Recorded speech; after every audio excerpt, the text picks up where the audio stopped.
Nampiasa baomba mandatsa-dranomaso ny polisy androany alarobia maraina teny Ampefiloha nanaparitahana ny fihetsiketsehana nataony mpianatra avy ao amin'ny école normale supérieure izay nahafahana namany ny fifamoivoizana sy namela ireo fiara voasakana andeha noho ny fijanonan'ireo mpianatra nanao fihetsiketsehana teo ampovoan'ny arabe.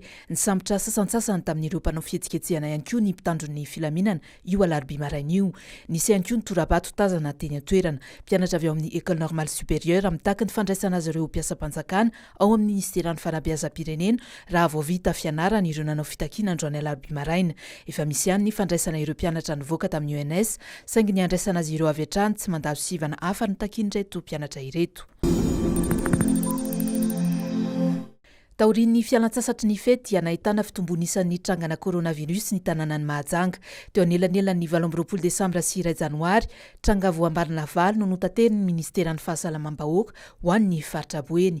Raha totaly dia olona 420 no manaraka fitsaboana any an-toerana hatramin'ny tatitra nataon'ny tompon'andraikitra tany an-toerana ny 4 Janoary, raha 250 kosa ny fitiliana ny andron'ny valiny tamin'ny andro ihany.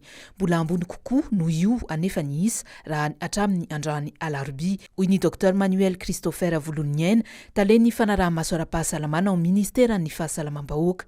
Ny fahatongavan'ireo mpitsangatsangana tonga niala sasatra tany Mahajanga sy ny fiverenan'ny mpianatra an-tsekoly no nolazainy fa antony na tonga io fiakaran'isy io. Nomarihany fa efa any an-toerana ny tompon'andraikitra avy amin'ny ministera foibe manaraka akaiky ny fandraisana an-tanana ireo marary. Tsaboina ireo marary ary karohina ny olona nifandray tamin'izy ireo izay ampidirina hôpitaly avy hatrany raha voamarina fa vovoan'ny aretina ho hatrany ity tompon'andraikitra ity.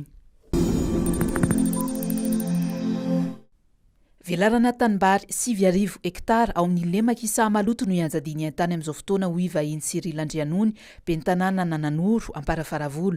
Sopotry Madagasikara amin'ny vary nefa io lemak'i izay mivelatra amina komina 4 dia Ambotrarivo, Androry sy Andranobe ary Ambojanahary ao amin'ny distrika Amparafaravolo hoy izy.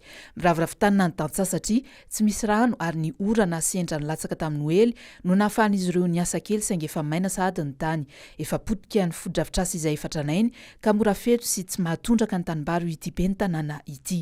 Ahafahana miasa amin'ity taona ity dia mangataka fandatsahana orana ny tantsahany an-toerana. Vary 2,000 hatramin'ny 3 taona no mivoaka ao Sahamaloto isan-taona. Ampahefatry ny tanimbary ihany no voasa hatreto noho ny tsy fahampian'ny orana. Raha mitoy izany dia mety tsy hisy vokatra hiakatra amin'ity sompotra ity hoy ny ben'ny tanàna nananoro.